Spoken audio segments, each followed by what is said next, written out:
Hello, my name is Amy and I play The Sims, as you can tell. And today we are renovating my favourite apartment in San Myshuno, 1310 CHIC Street. This is always my go-to apartment when I play San Myshuno. It's a nice size and the window placement isn't that bad, although I am still a bit salty that we can't edit the exterior of apartments, but I guess that's part of the realistic gameplay.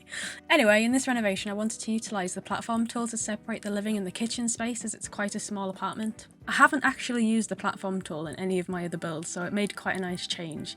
I know, I'm a bit late to the party, but I'm here now. I wanted it to be open plan without feeling as if it's all one room, so I used the half wall and the platform to separate the spaces. This left the kitchen with a little bit of natural light from the windows. I wanted the kitchen to have a bit of an industrial bachelor pad vibe without it being super warehousey, so I used the eco living shelf to kind of give it a bit of a metal wood effect. But I've had some issues with using this particular countertop and shelf combo, so I thought I'd playtest it, and when I playtested it, I made him cook some dinner just to make sure he can cook dinner.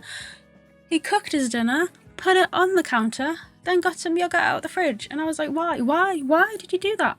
Why did you do that? That doesn't make any sense. So I thought I'd leave it in, just because I love The Sims. I love The Sims with a passion, but sometimes it just makes me question my sanity.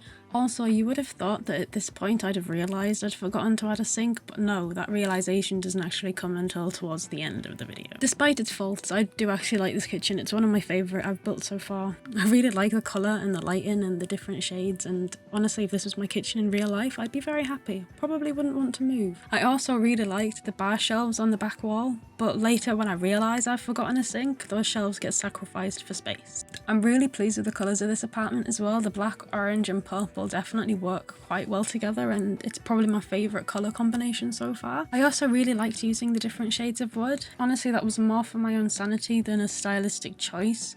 I think finding matching shades of wood in The Sims 4 is a challenge within itself, but we make do. We keep calm, we carry on.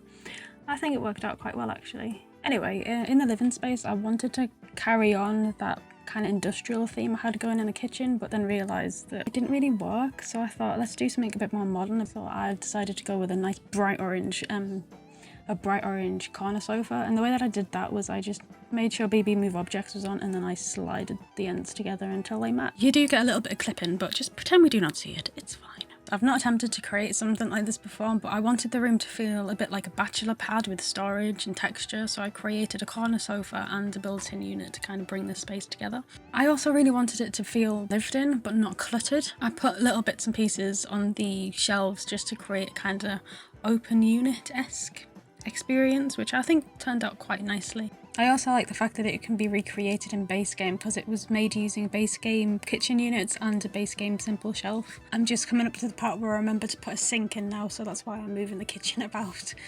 There we go, got there in the end. I added a black curtain just because I didn't think the metal of the window matched the kind of aesthetic of the room, so I thought let's hide it with some black fabric.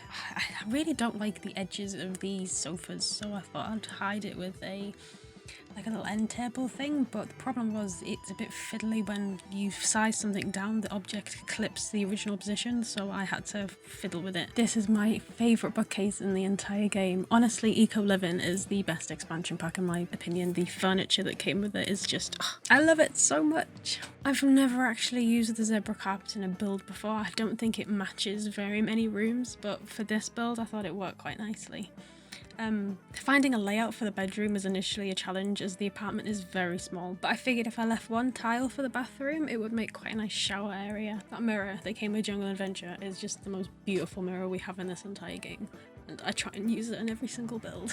I didn't want the bedroom to have the same tidiness that the living room kitchen area did. I wanted it to be a bit more cluttered, a bit more lived in with bits and pieces everywhere, so I added a few more pictures and a few more bits and pieces to make it feel a bit more like a bedroom, a bit more like a safe space, where the living room kitchen would maybe be used more for entertaining. The bedroom is where you spend most of your time. And in the bathroom, I kind of wanted to go the route of having a bit more of a walk-in bathroom, but that did not go to plan at all, so I decided to use the Spa Day pebble floor and a Spa Day light just to make it a bit luxurious, a bit cool.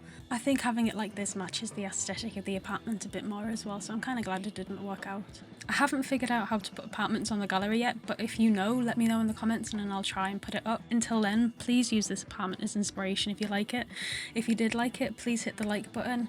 Please subscribe if you'd like to see some more speed builds, and I shall see you in the next video. Thank you very much for watching. Bye!